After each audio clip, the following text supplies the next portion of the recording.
I was still clutching Grandma Eleanor's weathered hand when my husband Marcus leaned down and whispered words that turned my blood to ice. "Get your purse. We're leaving right now. Act like everything's normal." The birthday cake sat half-eaten on the table, 73 candles flickering in the Atlanta summer heat, while my sister Cassandra's laugh echoed from the kitchen. But Marcus's voice carried something I'd never heard in our 8 years of marriage: pure, calculating terror. If you're as confused as I was in that moment, hit that like button and subscribe to Formidable Revenge channel, because what happens next will shake you to your core. Comment below where you're watching from. You're going to want to discuss this with someone after hearing what my own family tried to do. The fear in Marcus's eyes wasn't the jumpy kind you get from horror movies. This was deeper, the kind that makes your survival instincts scream before your brain catches up. I mouthed what, but he just gave me the slightest head shake and that forced smile he used when we needed to escape boring dinner parties. Only we weren't at a boring dinner party. We were at my grandmother's 73rd birthday celebration in her beloved Victorian home in Savannah, surrounded by 3 generations of family, with red velvet cake and sweet tea flowing like water. I should have been happy. Grandma Eleanor sat like royalty in her antique rocking chair, wearing her favorite lavender cardigan, watching her great-grandchildren chase fireflies across the wraparound porch. Country music drifted from the Bluetooth speaker near the magnolia tree. Everything looked perfect. But Marcus's warning still rang in my ears: act like everything's normal. I slowly stood and squeezed Grandma's shoulder. "Powder room," I whispered with a smile. She nodded, still clapping along to Cassandra's over-the-top speech about family traditions and Southern hospitality. Marcus and I moved casually through the crowd of cousins and church friends. I forced myself to wave at Aunt Betty, laugh when Uncle Joe said, "Y'all sneaking off for some bourbon?" "You know us," Marcus replied with that charming grin that had won over my family years ago. We slipped through the screen door into the house. The moment it closed, Marcus grabbed my wrist, not hard, just firm enough to keep me moving. "Marcus, what's happening?" I tried to keep my voice steady. "You're scaring me." "Trust me," he said, scanning the hallway with sharp eyes. "I'll explain in the truck." He handed me my Kate Spade purse and iPhone from the entry table, then we stepped outside. Children still played tag on the lawn. Laughter still echoed from the backyard. Everything looked exactly the same. But it didn't feel the same. Not anymore. Marcus unlocked our Ford F-150 with a sharp beep, opened my door, and waited until I was inside before jogging around to the driver's side. He started the engine and immediately hit the door locks. That click echoed like a gunshot. He didn't drive. He just sat there, eyes fixed on the rearview mirror, hands gripping the steering wheel until his knuckles went white.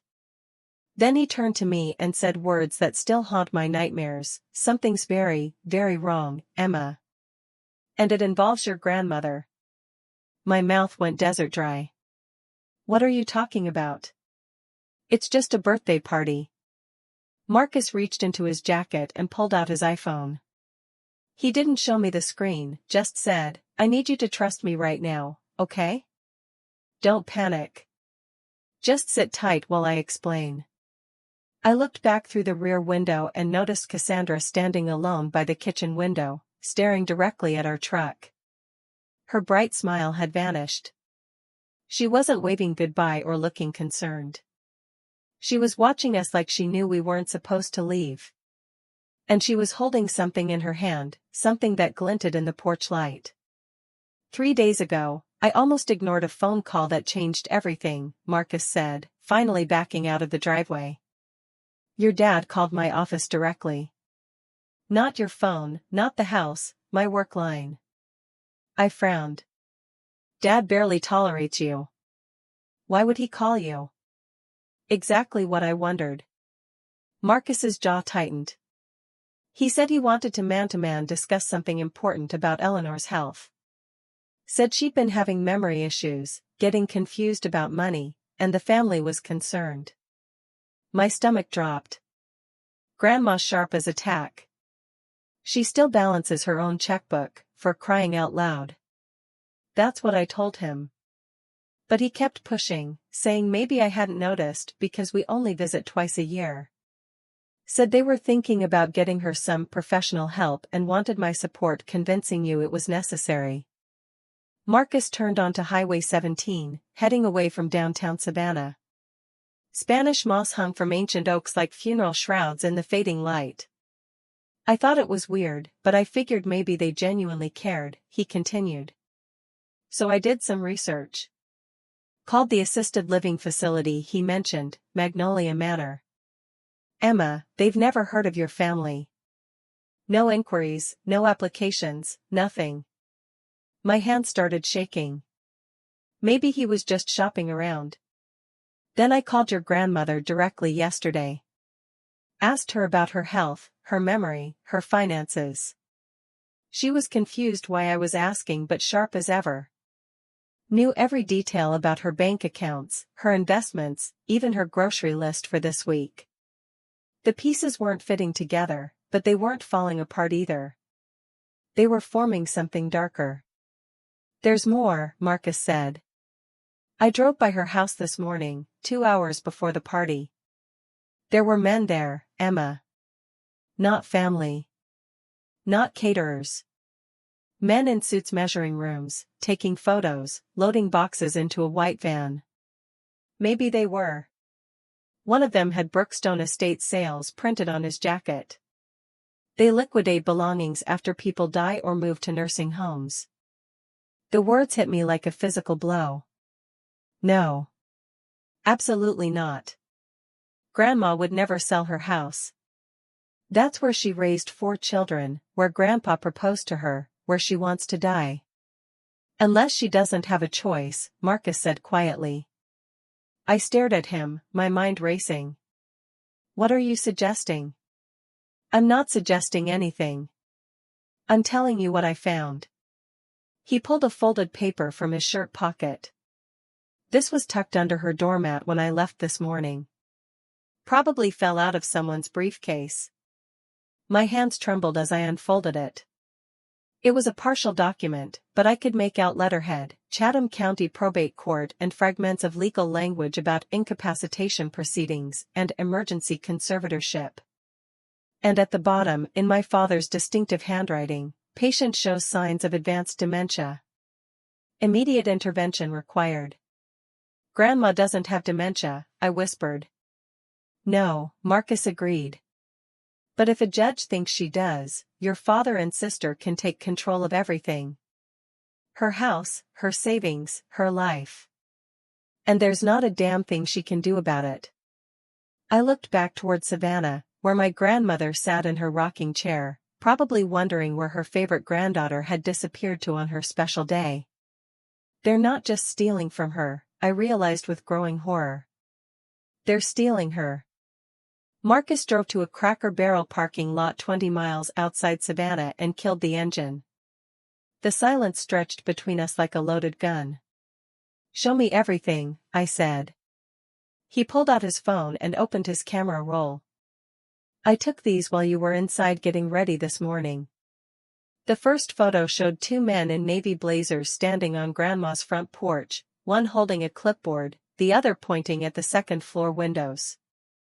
Neither looked like family friends. Real estate appraisers, Marcus said. I recognized them from when we bought our house. The next photo captured a white cargo van parked in the alley behind Grandma's house. Through the open rear doors, I could see boxes labeled kitchen items and bedroom furniture. They were already packing her things, Emma. While she was at her hair appointment getting ready for her own birthday party. My throat constricted. But the party, all those people. Perfect alibi. Everyone can testify she seemed confused, tired, not herself. Classic signs of cognitive decline. Marcus swiped to the next photo, a close-up of paperwork scattered across Grandma's dining room table. Even from the blurry image, I could make out words like power of attorney and medical directive. I climbed the back trellis and looked through the window, he admitted. Your sister was there with some guy in an expensive suit, practicing signatures on official-looking documents. The world tilted sideways. Practicing signatures? Forging them, Emma. Cassandra was copying your grandmother's handwriting on legal forms that would give your father control of her estate. I covered my mouth with both hands, tasting bile. My own sister. My own father. There's more. Marcus's voice went deadly quiet. I heard them talking. They've been planning this for months, waiting for the perfect opportunity. Cassandra's been researching your grandmother's routine, her doctors, her medications. What medications? Grandma only takes vitamins and blood pressure pills. Not anymore. I saw prescription bottles on her kitchen counter this morning. Heavy-duty stuff, Ativan, haloperidol, medications that cause confusion and memory loss in elderly patients. The parking lot lights flickered on as dusk settled over Georgia. Inside the restaurant, families shared fried chicken and sweet corn, completely unaware that 20 feet away, my world was crumbling. They've been drugging her, I said numbly. For weeks, maybe longer. Just enough to make her seem disoriented during doctor visits, confused during phone calls with concerned relatives. Building a medical paper trail to support their conservatorship petition. My phone buzzed. Text message from an unknown number, Emma, it's Cassandra. Dad wants to know where you went. Grandma's asking for you. Come back. We need to talk. I showed Marcus the screen. He read it and shook his head. They know we're onto them. Another buzz, whatever Marcus told you, it's not what you think. Come home. Let us explain. Then a third, don't make this harder than it has to be. That last message sent ice through my veins. It wasn't a request anymore. It was a threat. We have to call the police, I said. Marcus was already dialing 911, but his face had gone pale. Emma, look. He pointed across the parking lot. A silver BMW sedan sat at the edge of the property, engine running, headlights off. I could make out two silhouettes in the front seats. How long has that car been there? Since we arrived. I thought it was just someone eating dinner, but they haven't moved. My phone rang. Cassandra appeared on the screen. Don't answer it, Marcus warned. But I did. Some sick part of me needed to hear her voice, needed to understand how my own sister could do this. Emma? Cassandra's voice sounded strained, almost desperate. Where are you? Everyone's worried sick. Are they? I asked coldly. Or are they worried I figured out what you're doing to Grandma? Silence stretched across the line. Then, I don't know what Marcus told you, but... He didn't have to tell me anything, Cassie. I can see it for myself. The forged documents. The prescription bottles. The real estate appraisers. When she spoke again, her voice had changed. The fake sweetness was gone, replaced by something harder, more calculating. You always were too smart for your own good, Emma. Just like Grandma. The line went dead. In the BMW, both silhouettes stepped out of the car. Drive. Now. I grabbed Marcus's arm as the two men from the BMW started walking toward our truck. He gunned the engine and peeled out of the parking lot, tires squealing against asphalt. In the rearview mirror, I watched the men break into a run, but they were too late. Who were they?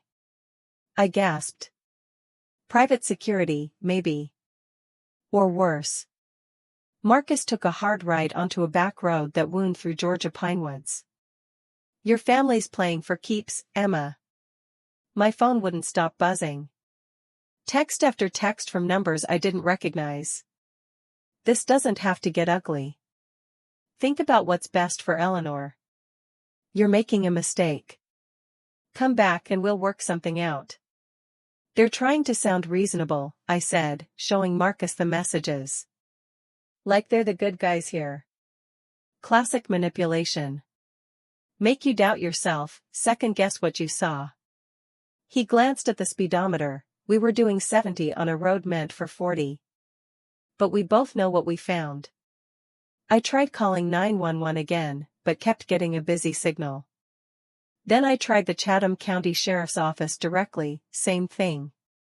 That's impossible, I muttered. How can every emergency line be busy? Marcus's face went grim. Unless someone's jamming the signals or has connections inside law enforcement.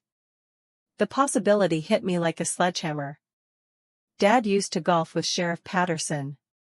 They've been friends for 20 years. Of course they have. Marcus pulled into an abandoned gas station and killed the headlights. Emma, we need to think this through. Your family has money, connections, and a head start. They've been planning this for months while we've known about it for 3 hours. I stared at my phone screen, at message after message from unknown numbers. They weren't just threatening us, they were coordinating something. What if we're wrong? I whispered. What if Grandma really is sick and we just don't see it? What if they really are trying to help her? Marcus turned to face me, his expression deadly serious. Do you honestly believe that? I thought about my grandmother this morning, sharp as ever, asking about my job, remembering Marcus's middle name, giving me detailed instructions for her famous peach cobbler recipe. No, I admitted. She's fine. She's always been fine. Then we fight back. But fighting back seemed impossible when my phone rang again, this time showing Dad on the caller ID. Don't answer, Marcus warned. I answered anyway. Maybe it was morbid curiosity, or maybe I needed to hear his voice one more time before everything changed forever. Emma, sweetheart. His voice was warm, concerned, exactly like the father who'd taught me to ride a bike and helped with my college applications. I don't know what's gotten into you, but you're scaring your grandmother. She's crying, asking where you went. The words twisted in my chest like a knife. Is she really, Dad? Or is she too drugged up to remember I was even there? Silence. Then, I think you need to come home so we can talk about this like adults. Like adults? You mean like the adults who've been forging legal documents and stealing from an elderly woman? Emma. No, Dad. You don't get to Emma me anymore. Not after what you've done. When he spoke again, his voice had dropped 20 degrees. You're making this much harder than it needs to be. For everyone involved. The threat was clear, but I pressed forward anyway. What's the plan, Dad? Drug her until she signs everything over, then dump her in some nursing home while you sell her house? Your grandmother is sick, Emma. Whether you want to admit it or not. And sometimes family has to make hard decisions. She's not sick. I screamed into the phone. She's the strongest person I know, and you're destroying her. Come home, he said quietly. Let's settle this as a family. He hung up. Marcus was already backing out of the gas station. We're not going back there. Where can we go? They have connections everywhere, money, influence. We go to someone they can't touch. Marcus's eyes met mine in the rearview mirror. We go to the one person who knows your grandmother better than anyone. Who? Her lawyer. Eleanor Whitman's attorney, Hamilton Cross, lived in a restored antebellum mansion on the outskirts of Charleston. At 9 p.m. on a Tuesday, we found him in his study, surrounded by law books and half-empty bourbon glasses, exactly where Marcus said he'd be. Emma, darling. His voice carried the refined drawl of old Charleston money. What brings you here so late? And looking so distressed? I'd known Hamilton since childhood. He'd handled Grandpa's will, helped Grandma with property disputes, served as family counsel for decades. If anyone could help us, it was him. It's about Grandma, I said, settling into a leather chair that had probably cost more than my car. I think my father and sister are trying to steal her estate. Hamilton's expression didn't change, but something flickered behind his eyes. That's a serious accusation, dear. Marcus pulled out his phone and showed the photos, the appraisers, the moving van, the forged documents. We have evidence of fraud, forgery, and elder abuse. Hamilton studied each image carefully, his face unreadable. These are concerning, he admitted. Very concerning indeed. Can you help us? I leaned forward. Can you stop them legally? He poured himself another bourbon, then one for each of us. Of course, dear. Your grandmother's welfare is my primary concern. Always has been. Relief flooded through me. Finally, someone with power on our side. However, Hamilton continued, there are some complications you should know about. What kind of complications? He walked to his desk and retrieved a thick manila folder. Your grandmother came to see me 6 months ago. She was concerned about her mental state, worried she might be developing dementia like her sister did. My stomach dropped. That's impossible. Grandma's fine. She asked me to draft some preliminary documents, just in case. Power of attorney forms, medical directives, instructions for managing her assets if she became incapacitated. She wouldn't do that without telling me. Hamilton opened the folder and spread papers across his desk. She specifically asked that you not be informed. She was worried about burdening you, wanted to handle it privately. Marcus moved closer to examine the documents. His face went white. Emma, these signatures. What about them? They match the ones from the photos. Perfectly. Hamilton smiled, and for the first time, I noticed it didn't reach his eyes. Your grandmother has been planning this transition for months, dear. Your father and sister are simply following her explicit wishes. No. I shook my head violently. She would never. She would, and she did. Hamilton pulled out one final document. Including this sealed letter, to be opened only if family members questioned her decisions. He handed me an envelope with my name written in Grandma's distinctive handwriting. Inside, a single page. My dearest Emma. If you're reading this, it means I'm no longer capable of making decisions for myself, and you're fighting your father's efforts to care for me.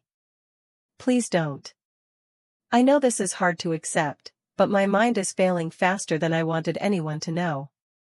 The confusion, the forgetfulness, I've been hiding it from you because I didn't want to see the pity in your eyes. Your father and Cassandra have been helping me plan for this day. They've been patient, loving, and dedicated to ensuring I'm properly cared for when the time comes. Please trust them. Please trust me. All my love, Grandma Eleanor. The letter fluttered to the floor as my hands went numb. She asked me to give this to you personally, Hamilton said gently, if you ever questioned the family's decisions. Marcus picked up the letter, studying it closely. The handwriting's perfect. The paper, the ink, everything matches. I stared at Hamilton's kind, grandfatherly face, the same face that had smiled at me across countless family dinners, the same voice that had told me bedtime stories when I was small. How long have you been working with them? I whispered. Working with whom, dear? My father. My sister. How long have you been part of their plan? Hamilton's smile never wavered. I think the stress of this situation is affecting your judgment, Emma. Perhaps you should go home and rest. You're all in on it. The realization hit me like a physical blow. The family lawyer, the trusted friend, you're all stealing from her. I'm protecting her, Hamilton said firmly. Just as I protected your family's interests for 30 years. Marcus grabbed my arm. We're leaving. Now. But when we reached the front door, it was locked. And standing in the driveway were the same 2 men from the BMW, plus my father and sister. Waiting for us. Emma, sweetheart. Dad's voice drifted through Hamilton's front window as we stood trapped in the lawyer's foyer. Come outside so we can talk. Marcus tried the back door, locked. The windows, painted shut. Hamilton watched from his study doorway, bourbon in hand, no longer bothering to pretend he was on our side. 30 years I've managed your family's legal affairs, he said conversationally. Your grandfather's will, your grandmother's investments, your father's business ventures. Did you really think I'd let some emotional granddaughter destroy decades of careful planning? Planning to rob her blind, I spat. Planning to preserve wealth for future generations. Your grandmother's estate is worth $2.4 million, Emma. The house alone is worth $800,000. That money can secure your family's future, pay for your cousin's college educations, ensure everyone is provided for. It's not your money to give away. Hamilton shrugged. Eleanor will be comfortable in assisted living. She'll have excellent care, regular visits, everything she needs. And when she passes, peacefully, naturally, the estate will be distributed according to her wishes. Her wishes, or yours? A knock at the front door interrupted us. Emma? Cassandra's voice, sweet as pie. Please come out. Grandma's in the car. She wants to see you. My heart lurched. She's here? Through the front window, I could see a black Cadillac idling in the driveway. In the passenger seat, a small figure wrapped in a familiar lavender cardigan. Oh God, I breathed. What have you done to her? Marcus pulled me away from the window. It's a trap, Emma. Don't let them manipulate you. But seeing Grandma Eleanor slumped in that car seat, looking so fragile and confused, shattered something inside me. She was 83 years old. She'd raised 4 children alone after Grandpa died. She'd worked double shifts at the textile mill to keep food on the table, saved every penny to buy that house, spent decades turning it into a home filled with love and laughter. And now she was being used as bait in her own family scheme. I'm going out there, I said. Emma, no. She's my grandmother, Marcus. I won't let them hurt her anymore. I unlocked the front door before he could stop me. The evening air was thick with humidity and Spanish moss. Dad stood near the Cadillac's rear bumper, wearing his favorite golf shirt and that concerned expression he'd perfected over years of manipulating people into trusting him. There's my girl, he said warmly. I was hoping we could clear up this misunderstanding. Cassandra emerged from the driver's seat, her party dress now wrinkled, her smile strained. Emma, you look upset. This doesn't have to be dramatic. I walked straight to the passenger side of the Cadillac and peered through the window. Grandma Eleanor sat motionless, her eyes half closed, a thin line of drool on her chin. What did you give her? I demanded. Just something to keep her calm, Cassandra said. She was agitated after you left the party. Kept asking for you, getting worked up. She was fine until you drugged her. Dad stepped closer. Emma, your grandmother is sick.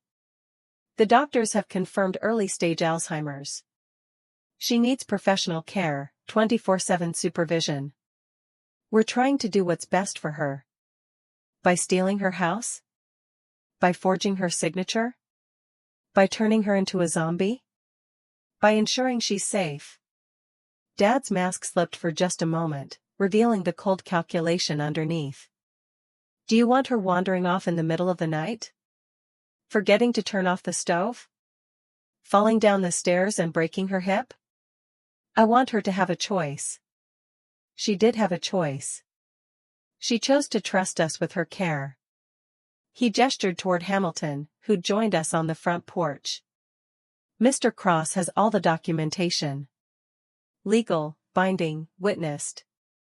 Your grandmother signed everything voluntarily.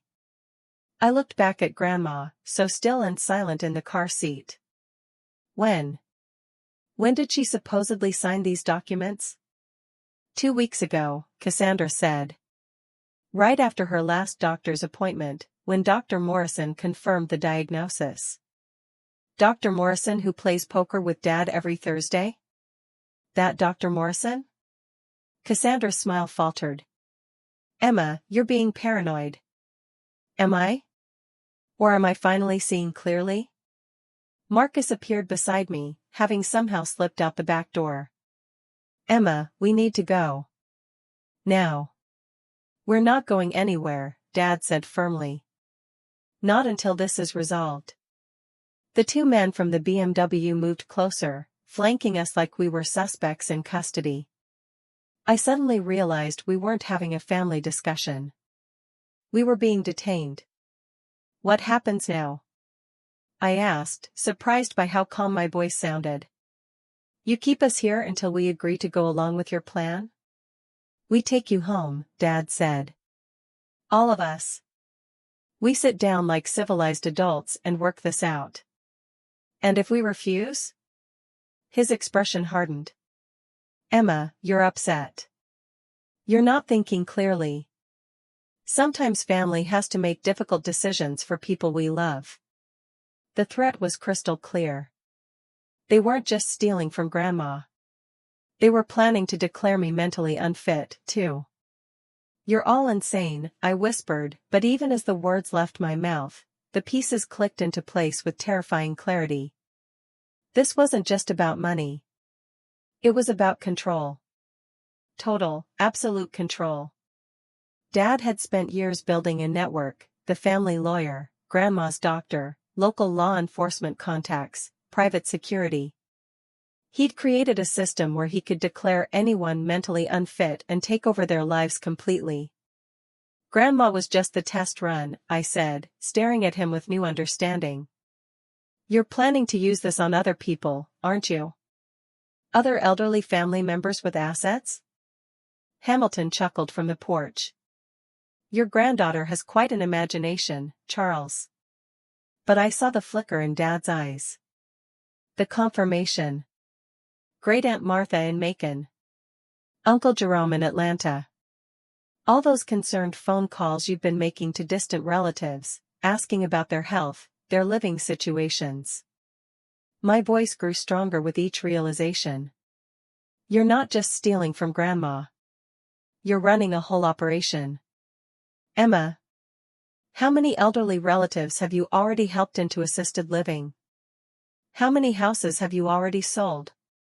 How many bank accounts have you already drained? Cassandra stepped forward. You need to stop talking. Right now. Or what? You'll have me declared mentally incompetent, too?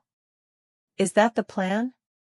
I looked around at all of them, Dad, Cassandra, Hamilton, the security men. Anyone who questions your system gets labeled as confused or unstable and loses all legal rights? Marcus moved closer to the Cadillac. Emma, look. Grandma Eleanor's eyes were open. Not vacant or drugged, sharp, alert, and furious. She was listening to every word, and she was fully aware of what was happening. She'd been faking the sedation. Our eyes met through the car window, and she gave me the slightest nod. Then she did something that changed everything. She pressed the car's panic button. The Cadillac's alarm system erupted in a symphony of honking horns and flashing lights. Every neighbor within 3 blocks had to be wondering what was happening at Hamilton Cross's house at 10 p.m. on a Tuesday. In the chaos of noise and confusion, Marcus grabbed my hand. Run. We bolted toward the tree line at the edge of Hamilton's property, leaving Dad and Cassandra shouting over the car alarm. The security men gave chase, but we had adrenaline and desperation on our side. The neighbor's house, Marcus panted as we crashed through azalea bushes. Mrs. Patterson, she's a retired judge. If anyone can help us. No, I said, pulling him deeper into the woods. Mrs. Patterson plays bridge with Hamilton's wife. They're all connected, Marcus. The whole system is rigged. We ran until the car alarm faded to a distant wail, then collapsed beside a creek that wound through the Charleston suburbs. Spanish moss hung overhead like a canopy, and somewhere in the distance, church bells chimed 11 o'clock. What now? Marcus gasped. Everyone we trusted is compromised. The lawyer, the doctor, probably half the sheriff's department. I pulled out my phone and scrolled through contacts until I found what I was looking for. Not everyone. Who are you calling? Someone Dad never thought to buy off. I pressed the number and waited for it to ring. Someone who has more influence than all of them combined. The phone clicked. A gravelly voice answered, Channel 8 News investigative team. This is Rebecca Martinez. Rebecca had been Grandma's neighbor for 15 years, back when she was just starting out as a reporter. Grandma used to invite her over for Sunday dinner, listen to her complain about crooked politicians and corrupt businessmen, encourage her to keep digging for the truth. Ms. Martinez, this is Emma Whitman. Eleanor Whitman's granddaughter.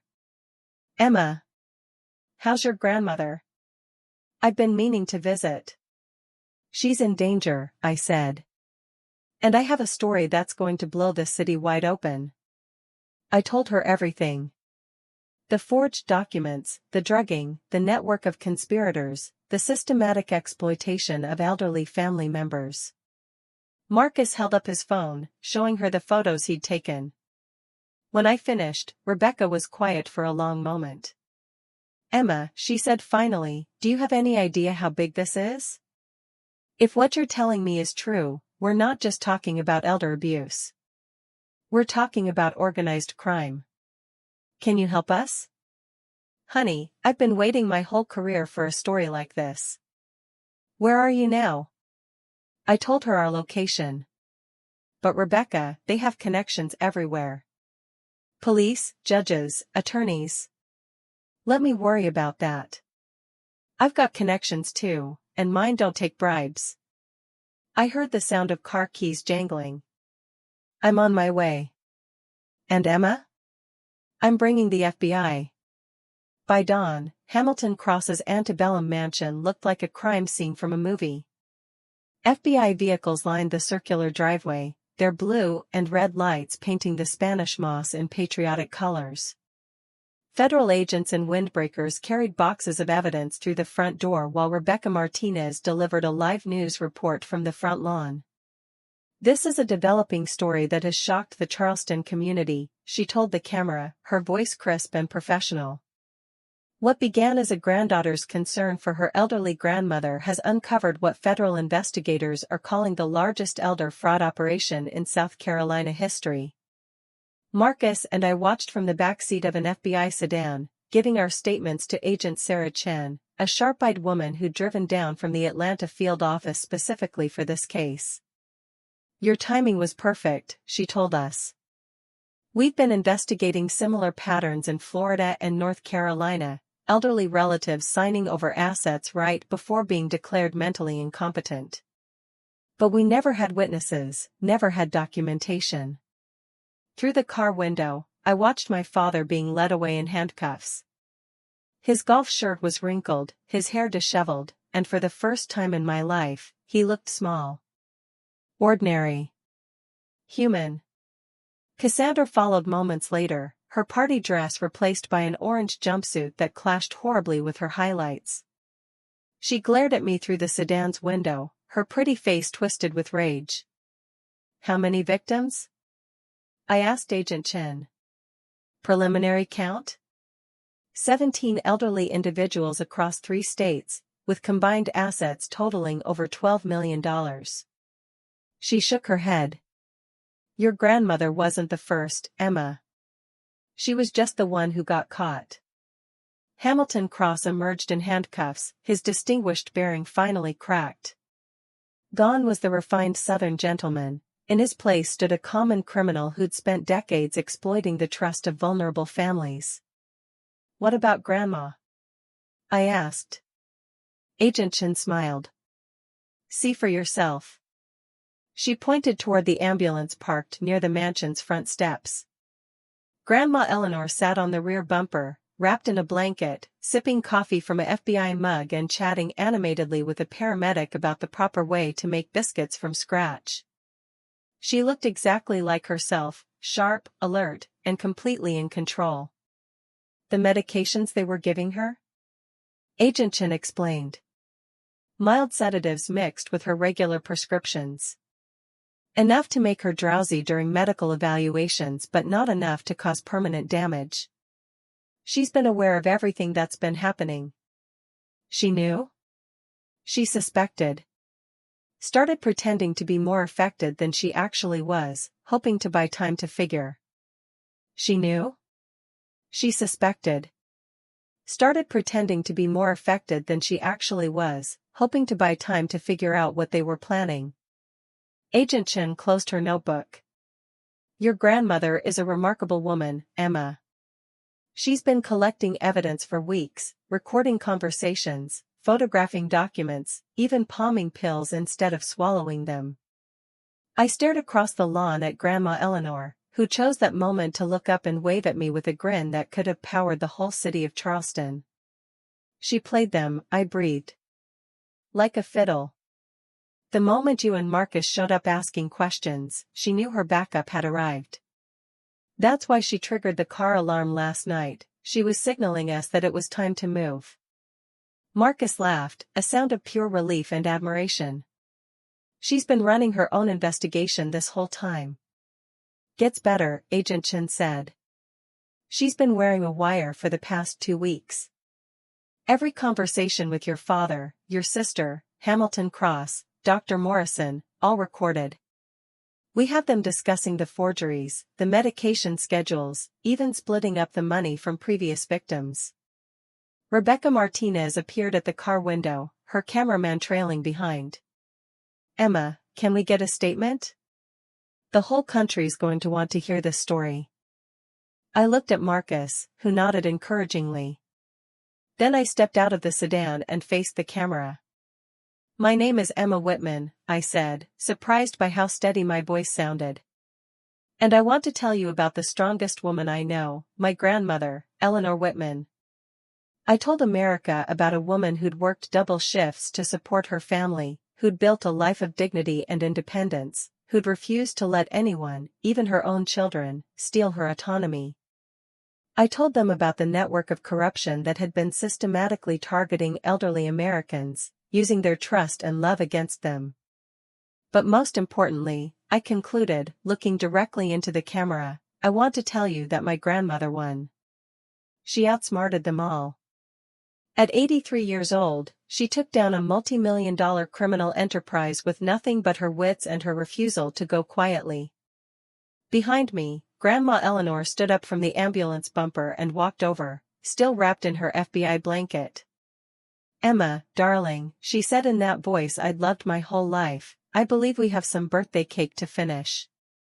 6 months later, I sat in the same rocking chair on Grandma Eleanor's wraparound porch, watching fireflies dance across the lawn in the soft Georgia twilight.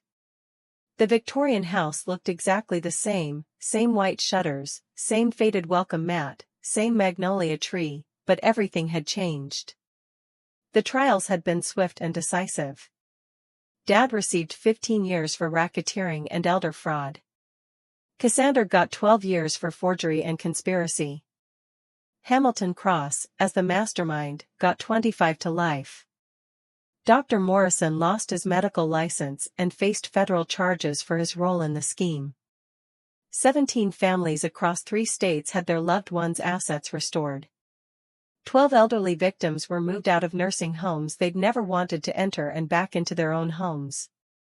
The FBI had recovered over $8 million in stolen funds.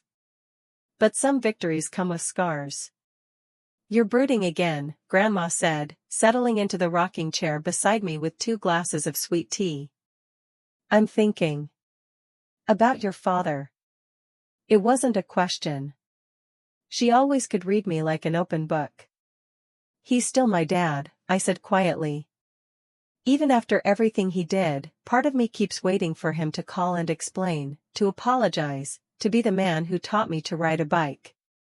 Grandma reached over and took my hand.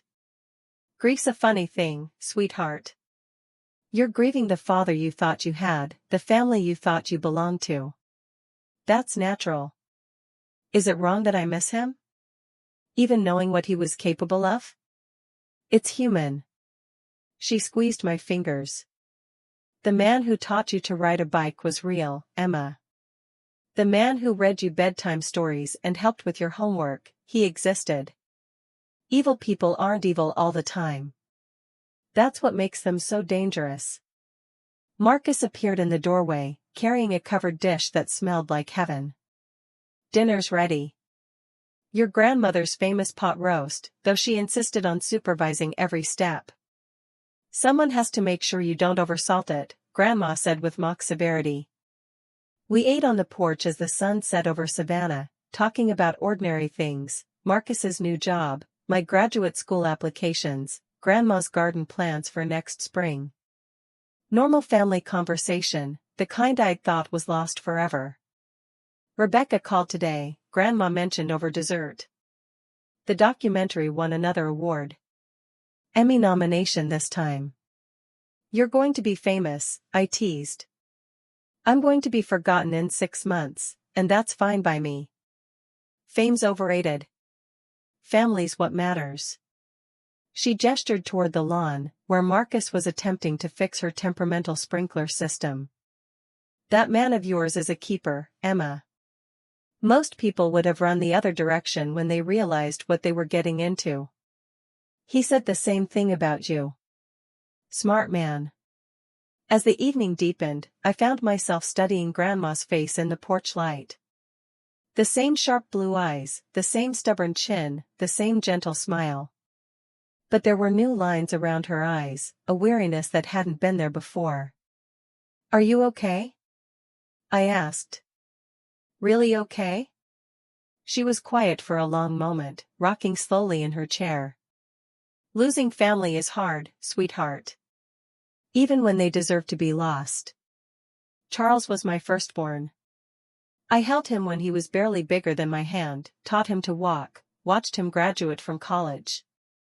Her voice wavered slightly. Somewhere along the way, I failed him. You didn't fail anyone, Grandma. You raised 4 children, and 3 of them turned out wonderful. Dad made his own choices. Maybe. But it hurts just the same. We sat in comfortable silence, listening to the night sounds of Georgia, crickets and tree frogs and the distant whistle of a freight train heading toward Atlanta. Do you regret it? I asked finally. Fighting back? Bringing them down? Grandma Eleanor turned to look at me, and in her eyes I saw the strength that had sustained her through decades of struggle, the fierce love that had protected her family, and the unbreakable will that had refused to be victimized. Emma, darling, she said with perfect clarity, the only thing I regret is that it took me so long to realize what they were doing. But once I knew. She smiled, and it was the smile of a woman who'd fought the devil and won. I'd do it all again in a heartbeat. Marcus returned from his battle with the sprinkler, covered in mud but victorious. Water pressure's back to normal, he announced proudly. My hero, Grandma said dryly. Now go wash up before you track dirt through my clean house. As he headed inside, she called after him, and Marcus? Thank you. For believing Emma. For protecting our family. For being the son I always hoped to have. He paused in the doorway, visibly moved. Thank you for raising the woman I fell in love with. Later that night, as Marcus and I lay in the guest room that had once been my childhood sanctuary, I stared at the ceiling and thought about justice. Not the clean, simple justice of movies and fairy tales, but the messy, complicated justice of real life. My father would spend the next 15 years in federal prison. My sister would lose the best years of her youth to concrete walls and orange jumpsuits. Families across 3 states were rebuilding their lives from the wreckage of betrayal. And Grandma Eleanor rocked in her chair on the porch, surrounded by fireflies and memories, having saved not just herself but countless others from the people who were supposed to love and protect them. It wasn't a happy ending. But it was a just one. And sometimes, that's the best you can hope for. Don't forget to like this video if Grandma Eleanor's story inspired you, subscribe to Formidable Revenge channel for more incredible true stories of justice prevailing against all odds, and share this with someone who needs to know that even when family betrays you, the truth will always find a way to surface. Comment below if you've ever had to stand up to family members who crossed the line. Your story matters too. Because sometimes the people closest to us are the ones we need to protect ourselves from most.